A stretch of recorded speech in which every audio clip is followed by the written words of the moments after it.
Hi, everybody. This is Silvio Canto in Dallas, Texas on Friday, March the 20th. And I guess I should say welcome to the first day of spring. I'm pretty sure this is it, the first day of spring 2026. Although I have to tell you that it feels that this is more like Memorial Day, the temperatures, because they're talking about temperatures in the low 90s. I mean, come on, that's Memorial Day. That's not late March. But nevertheless, welcome to spring 2026. I have a post over at the American Thinker today talking about Cesar Chavez and the unbelievable collapse of this man's reputation. I've never seen anything like this before. In 1 week, we've gone from this man having statues and streets named after him to a week later, the statues are being removed. The streets are changing their names. I mean, it's just an incredible collapse. I've never seen anything like this before. And, there's a lot of people who are speculating as to why this is happening now. I honestly don't know.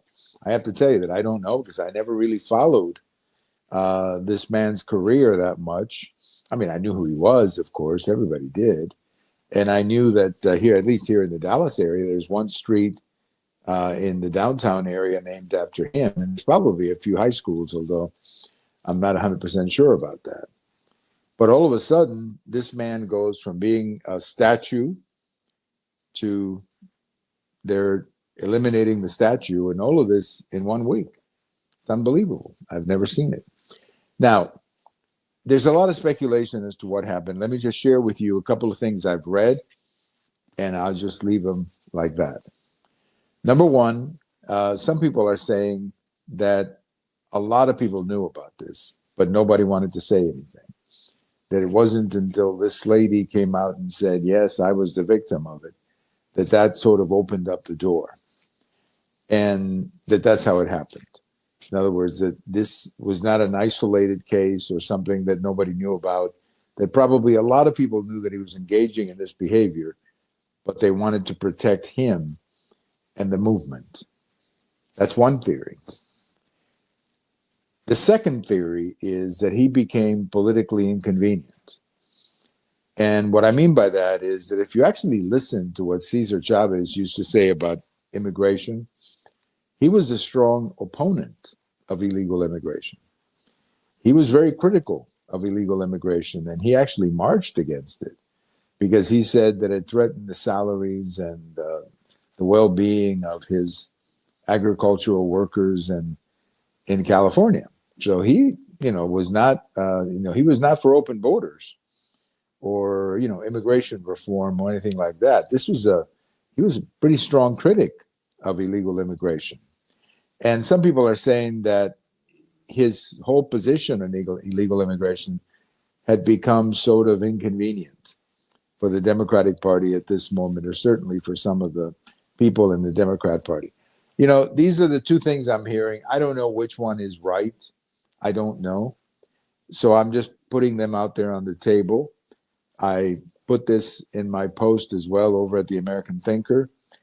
And all I can tell you is I have no idea why this man, all of a sudden, as I say, the statues are going down. In 1 week, he's gone from being an icon to the statues are going down. So whatever happened, happened. But I've never seen anything like this before. And some of you may remember Judge Kavanaugh, who is now Justice Kavanaugh. When he was nominated for the Supreme Court by President Trump, a bunch of women came out. And all of these stories that were coming out about things he did or didn't do. And while these accusations were being made on one part of the page, the newspapers, on the other hand, a bunch of women came out defending Judge Kavanaugh, saying, no, that's not the man that we remember. That's not the man we knew. And that's another thing that I find puzzling about Cesar Chavez. There's nobody out there defending him. I haven't heard anybody come out and defend him. Like, let's say, the way they did with Justice Kavanaugh a few years ago when he was nominated for the Supreme Court. So I have no idea what's going on, but this is a crazy story, to say the least. How a man can go from being an icon in 1 week to everybody wants to bring down his statues in a week. I've never seen anything like that before. Just have never seen anything like that before. I have a post coming out tomorrow about Governor Hochul. How do you say her name? Hochul, whatever her name is, the governor of New York, who is basically now going on TV saying to many of the New Yorkers who had left New York, say, hey, come back, do the patriotic thing and come back to New York and pay your taxes. Come back to New York and help us support all these social programs that we have here. Well, obviously, they're not coming back. They left, not just because of taxes. There are a lot of other factors, too, involved in why they left. One of them is the quality of life that became unbearable in New York City and, frankly, in many of these blue states. They have the same problem. So she wants people to come back, but they're not going to come back. And they're not going to come back because they drove these people away.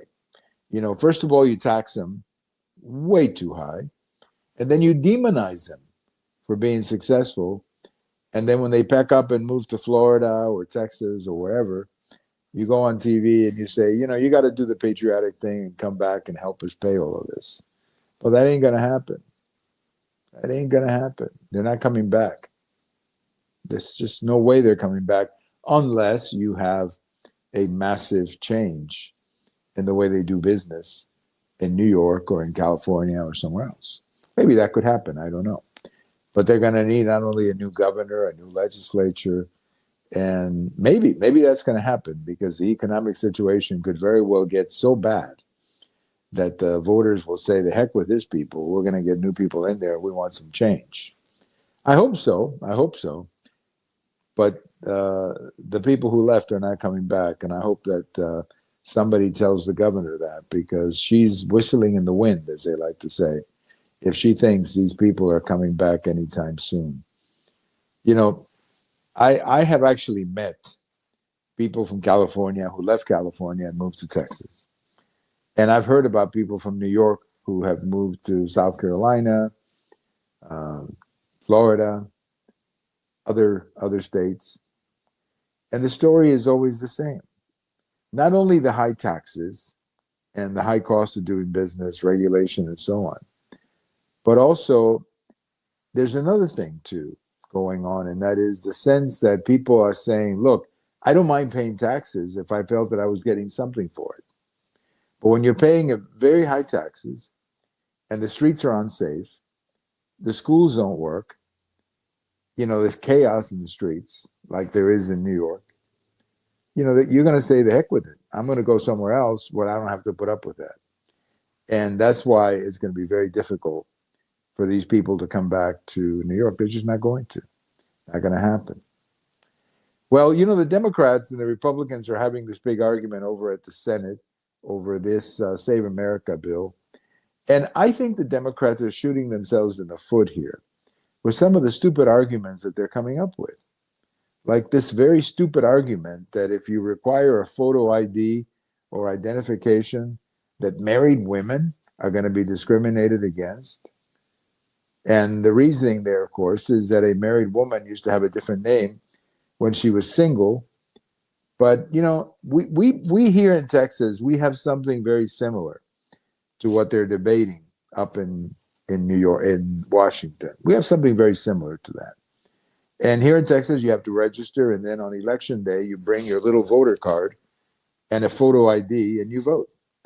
And I have never heard of any women in Texas complaining that they cannot vote because they couldn't find their marriage license, or they couldn't come up with their birth certificate.